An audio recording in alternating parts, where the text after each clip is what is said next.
Entonces, vamos a ver lo que serían las fuerzas que mantienen unidos a átomos dentro de una molécula o entre moléculas.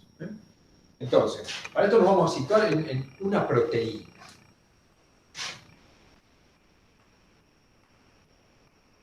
Una proteína la puedo representar de esta manera, son aminoácidos unidos por... Se ve bien lo que estoy escribiendo, ¿no? Sí. Sí, sí. Unidos por unión peptídica. Esto es una unión de tipo covalente. ¿Qué quiere decir covalente? Quiere decir que los átomos comparten electrones. La unión peptídica, ustedes saben que es un grupo carboxilo, que está acá unido a un aminoácido, con el grupo amino de otro aminoácido. Se pierde una molécula de agua acá, y al perderse la molécula de agua, este aminoácido, que aportó su grupo carboxilo, queda unido al nitrógeno del otro aminoácido. Entonces, esto es lo que llamamos unión peptídica.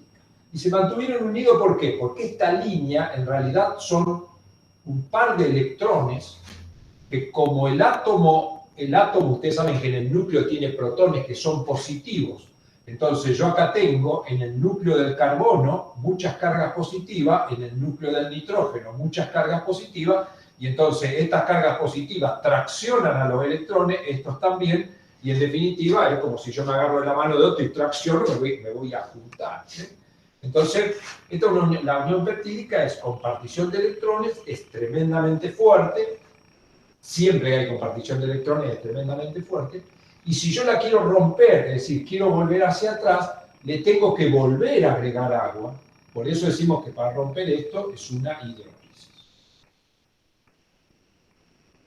Otra unión bastante fuerte dentro de las covalentes, como dijimos recién, si yo acá tuviera, por ejemplo, este aminoácido fuera cisteína y este otro aminoácido fuera cisteína, las cisteínas tienen en su cadena lateral un grupo sulfidrilo. Entonces acá se pierde hidrógeno, vamos a hacer para acá, se pierden dos hidrógenos y la molécula quedaría así, formándose acá también una unión covalente. Esta pérdida de hidrógeno se hace por un proceso que se llama, cuando se pierden átomos de hidrógeno, se llama oxidación. O sea que el puente disulfuro es covalente también.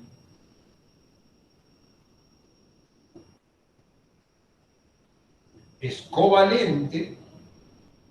Se formó por oxidación porque le saqué hidrógeno. Y si yo quisiera romper el puente de hidrógeno, el puente disulfuro, le tendría que volver a dar dos átomos de hidrógeno.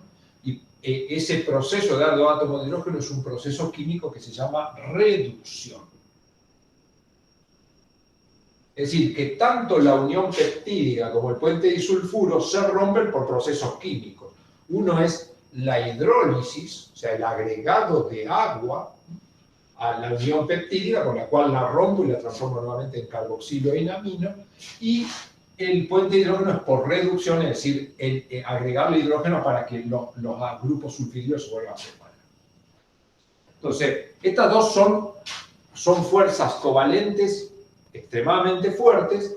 Estas ocurren dentro de una molécula, por lo tanto la unión peptídica es una unión intramolecular. En cambio, el puente disulfuro puede ser inter o intramolecular.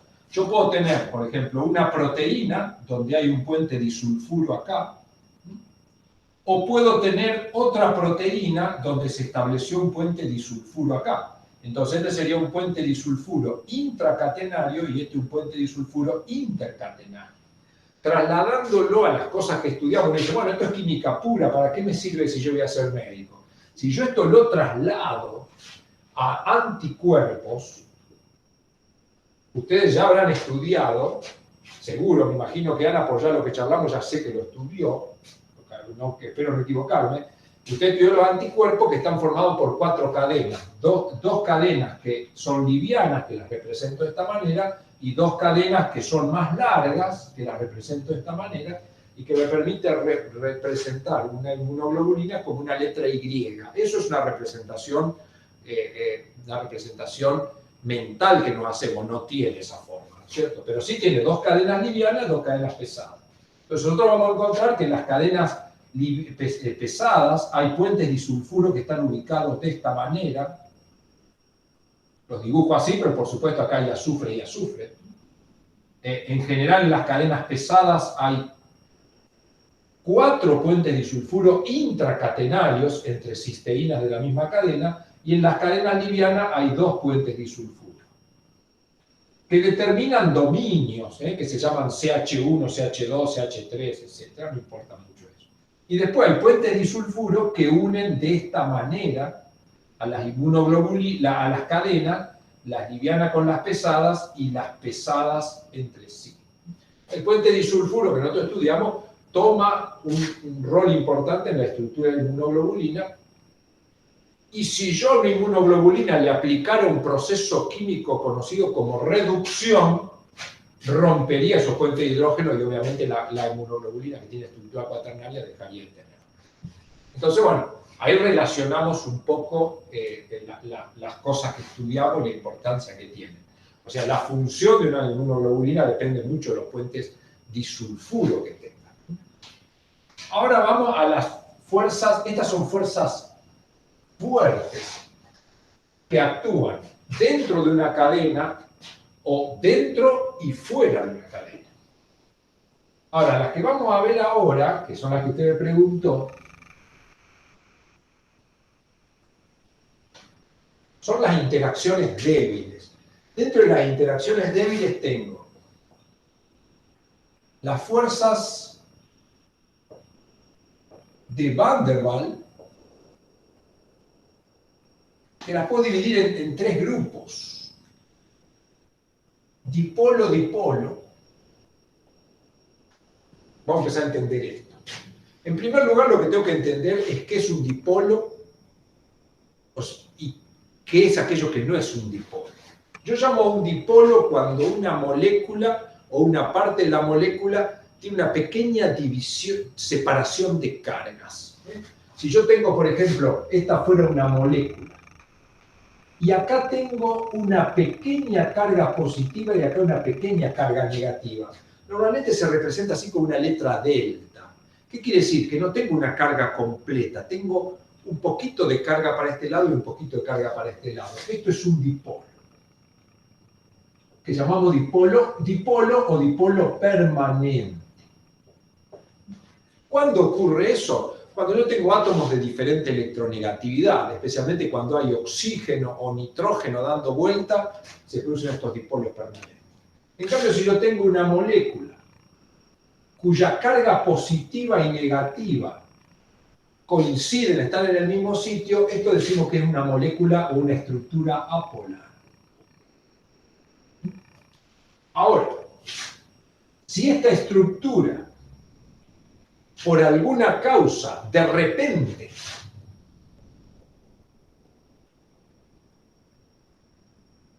por alguna causa que desconocemos, esta molécula se separa las cargas esas que estaban en el centro de la polar, esto decimos que es un dipolo instantáneo.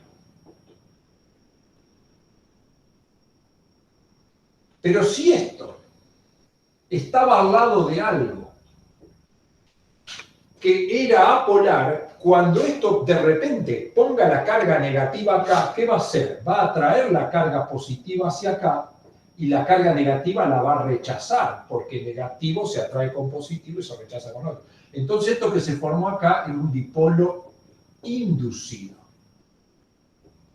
Es decir, que las moléculas apolares de repente pueden transformarse en un dipolo por un ratito, y el que está al lado también se va a transformar, es decir, uno se transforma en dipolo instantáneo y el otro se transforma en dipolo inducido. Y cuando esto ocurre, como acá me quedó negativo y acá me quedó positivo, acá comienza a haber una fuerza. Conociendo esto, entonces, dice, bueno, ¿qué son las fuerzas de Van der Waals? Y bueno, cuando dos moléculas que tienen carga positiva y carga negativa se acomodan, negativo con positivo, y hay una fuerza, se llama dipolo-dipolo. Moléculas con carga permanente. Y uno dice, bueno, ¿qué ejemplo tengo de esto? Bueno, cualquier molécula que tenga oxígeno, nitrógeno, va a tener este comportamiento. Cualquier molécula. Me dice, bueno, por supuesto podemos ver que hay un caso especial de eso, pero en general cualquier molécula que tenga oxígeno o nitrógeno va a ser un dipolo permanente y se va a atraer con las otras a través de esa fuerza. Después tengo las fuerzas que son dipolo instantáneo,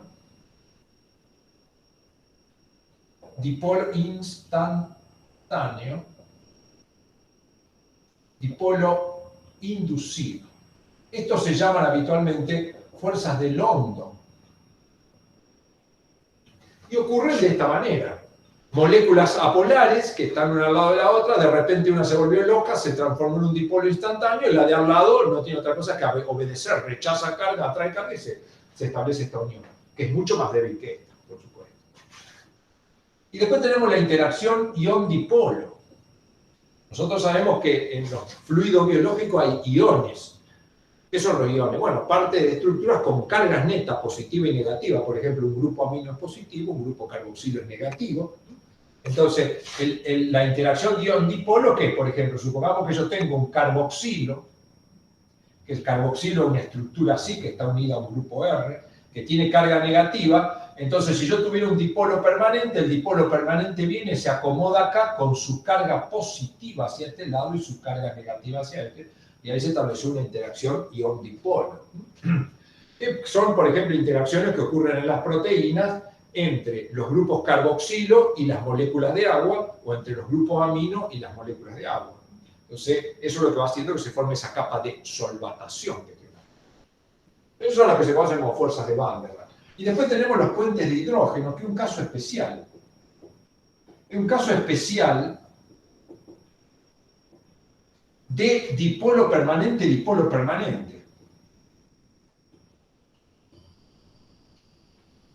Pero que es un poco más fuerte que todos los otros, y solo ocurre cuando yo tengo una molécula que tiene en algún lado oxígeno unido a hidrógeno y se enfrenta con alguna otra molécula que tenga oxígeno e hidrógeno. Entonces, esto puede estar unido a la misma o a la otra molécula. Entonces, este hidrógeno, como el hidrógeno es menos electronegativo, va a tener carga positiva, el oxígeno va a tener carga negativa, ahí se establece el puente hidrógeno. Pero es un caso de dipolo-dipolo. Pero ¿por qué uno dice, por qué es tan importante este? Y es tan importante, ¿por qué? Porque la molécula de agua es un dipolo permanente muy fuerte, tiene carga negativa, diferencial de carga negativa, sobre los oxígenos y carga positiva sobre los hidrógenos. Entonces una proteína que va a tener muchas estructuras que tienen oxígeno, se van a establecer por puente de hidrógeno con la molécula de agua. Entonces el puente de hidrógeno es extremadamente importante en el establecimiento de la capa de solvatación. Entonces, usted me preguntaba cómo se establecen las fuerzas de Van der Waals. Bueno, las fuerzas de Van der Waals muchas veces está mal usado el término de fuerza de Van der Waals, inclusive uno que lo sabe muchas veces lo usa mal. Muchas veces hablamos de fuerza de Van der Waals y estamos pensando en fuerza de London.